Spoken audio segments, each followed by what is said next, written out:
Hey makers, welcome to this little time lapse of me creating a prototype earring using shape cutters that I don't really like anymore or don't want to use anymore. I don't know what I was doing there. But anyway, now look, it's not that I don't like it. It's just that it's not really my style. I think I've used it like once. It's actually from Blackbird and Violet. It's like a scallop shape with a cutout. I mean, it looks kind of like a bumpy Pac-Man. But what I've decided to do is I've created a layered earring using different colors. So we've got a teal, a mustard, and apricot. They're all scrap mixes, so I don't have a color recipe.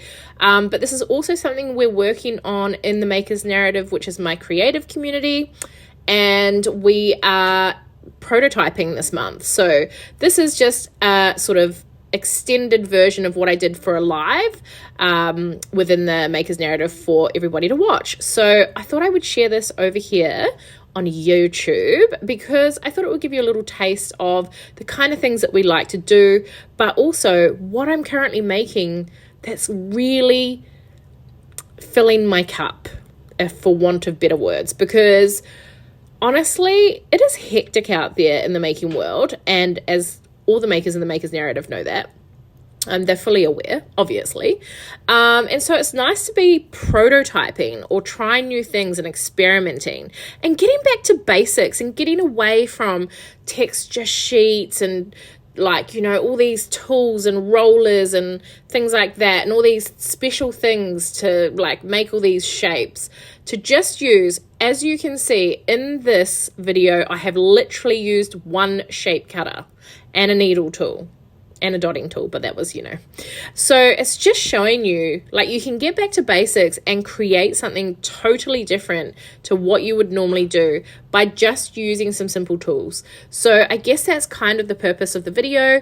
It's just to show you what you can do, especially with a needle tool, and how you can sort of add so much detail, so much interest into something that was really simple to start with.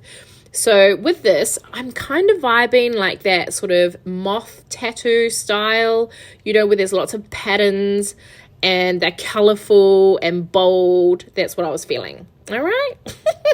That's what I was feeling. I also thought I might make like a tail situation. And this is kind of the part where I'm doing this. But I decide instead of doing that, what am I doing here? Oh, yeah.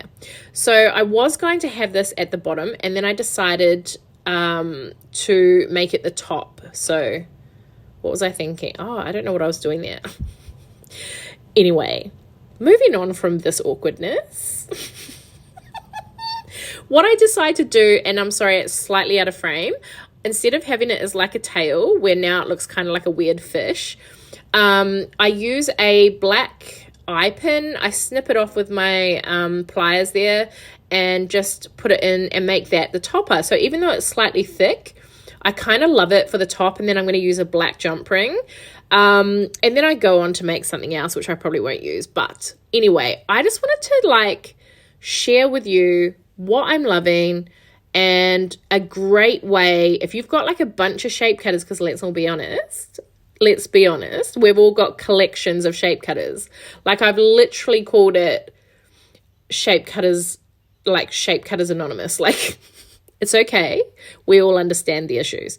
So yeah, I decided to do that, but I'm not sure if I'm going to use it. I might, I don't know. So you'll soon see. It'll be on my Instagram if I decided to use that.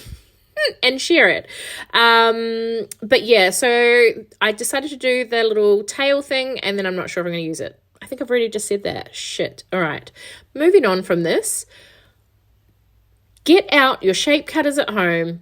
And if you've got ones that you haven't been using for a long time, just have a go at repurposing them, using them to make other types of components, whether you turn them upside down, whether you cut them up, whether you add layers onto them.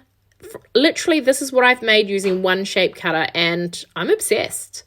Now, if you would like to learn more from me, please pop over and check out the Maker's Narrative. That is my creative community. It's amazing. Everybody's amazing in it, and we make heaps of cool shit. All the details will be in the description box below. Thanks. Bye.